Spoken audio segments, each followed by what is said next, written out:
आगरा में निकाह के अगले घंटे ही दहेज लोभी ससुरालियों के साथ शौहर ने दुल्हन को 3 बार तलाक बोलकर रिश्ता तोड़ दिया और दुल्हन को बिना अपने साथ लिए बारात वापस लौट गई।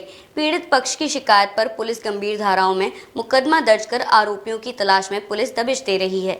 आगरा में एक परिवार की बेटी हाथों में मेहंदी लगाए निकाह की रस्म अदा करने के बाद ससुराल जाने के सपने देख रही थी, पर दहेज के भूखे भेड़ियों ने पूरे परिवार को लूटने की नियति में ऐन वक्त पर प्रताड़ित करते हुए दहेज में कार, गहने और 2 लाख नकदी की मांग रख दी। लड़की पक्ष हाथ जोड़कर उनकी शर्तें मानकर कुछ दिनों बाद सब देने को तैयार भी हो गए, पर लालची ससुरालियों को भरोसा न हुआ। दूल्हे ने सबके सामने दुल्हन को 3 बार तलाक बोला और वहां से बारात लेकर लौट गया। दहेज लोभी इतने शातिर निकले कि दहेज में दिए गए गहने और नकदी भी अपने साथ लेकर गए। पीड़ित परिवार की शिकायत पर पुलिस मुकदमा दर्ज कर आरोपियों की तलाश में दबिश दे रही है।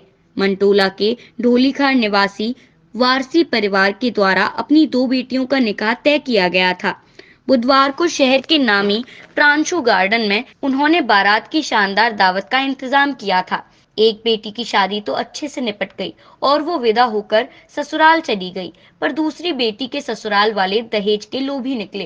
पहले से तय कर सगाई में 1 लाख रुपए और जेवरात, कपड़े आदि लेने के बाद बारात के समय 4 लाख नगद, गहने और गृहस्थी का पूरा सामान ले लिया गया। दावत उड़ाने के बाद जब विदाई का समय आया और परिवार और रिश्तेदार दूल्हे को सलाम कर भेंट देने लगे, तो उसी दौरान दूल्हे आसिफ पुत्र परवेश निवासी नाला चून पचान, सास मुन्नी, ससुर परवेश, देवर सलमान, नंद रुखसार, नजराना और फरीन एक राय होकर दहेज में अलग से कार, 2 लाख नकद और जेवरात मांगने लगे।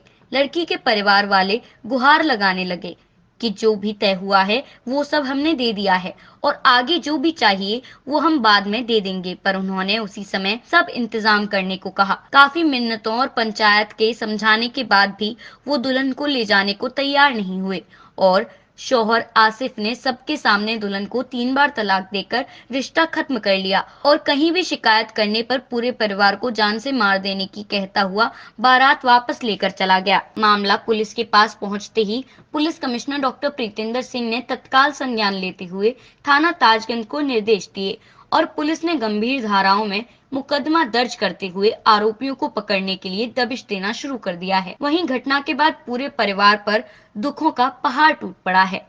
देखिए, 12 जुलाई को मेरी 2 बहनों की शादी थी थाना ताजगंज के प्रांशु गार्डन में। हम लोगों ने बाकायदा जो तरीके से सारी चीज़ें थी वो हमने की। जितनी लड़के वालों की दोनों की तरफ से चीज़ों को रखा गया वो हमने बखूबी निभाया।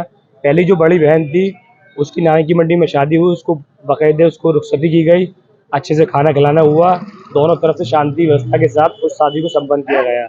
दूसरी जो लड़की थी जिसके पति का नाम था आसिफ की बारात को समय दिया था 11 बजे का आने का। ये लोग 3 बजे रात की बारात लेकर आए। उसके बाद फिर इन्होंने खाने को लेकर तमाम सारी चीज़ों के लिए बोला। फिर अंत के अंदर इनकी मुन्नी देवी जो आसिफ की माँ है, उन्होंने कहा कि हमें तो लग्जरी गाड़ी चाहिए थी, इतने पैसे में हमारा क्या हो पाएगा, हम लोग यहाँ तो शादी करोड़ों में होती हैं, आप लोग को ये ऐसे हम नहीं हो पाएंगे, हम तो बारात लेकर जा रहे हैं। हमने तमाम सारी मिन्नतें की, हाथ पैर भी जोड़े, तो उन लोगों ने खूब सारी अभद्रता की। उल्टी सीधी बात है कि सामान वामान भी हमारा फेंक दिया। उसके बाद जो है लड़के ने निकाह के 2 घंटे के बाद ही तलाक दिया और तलाक देकर वहाँ से बारात को लेकर फरार हो गया। मैंने पुलिस को सूचना दी, पुलिस मौके पर पहुंची, जांच पड़ताल हुई। उसके बाद जो है आरोपियों के खिलाफ मुकदमा भी दर्ज करवा दिया गया। अभी पुलिस जांच पड़ताल की बात कर रही है, लेकिन मेरी मांग ये है यूपी के योगी आदित्यनाथ जी से कि आप इन लोगों की गिरफ्तारी की जाए, इनको कड़ी से कड़ी सजा दी जाए। 3 तलाक का मामला सामने आया है, क्या मामला था, क्या कार्रवाई की जा रही है? थाना ताजगंज पे कल सूचना मिली कि एक जगह दहेज की मांग को लेकर शादी के तुरंत बाद 3 तलाक दे दिया गया है और इस सूचना पे तत्काल सुरंगा धाराओं में अभियोग पंजीकृत किया गया है और थाने पर विवेचनात्मक कार्रवाई की जा रही है। किसमें किसी लोगों की कुछ आरोपियों की गिरफ्तारी हुई है? अभी तक कोई गिरफ्तारी नहीं। डीजी महाराजा न्यूज के लिए सैयद शकील की रिपोर्ट।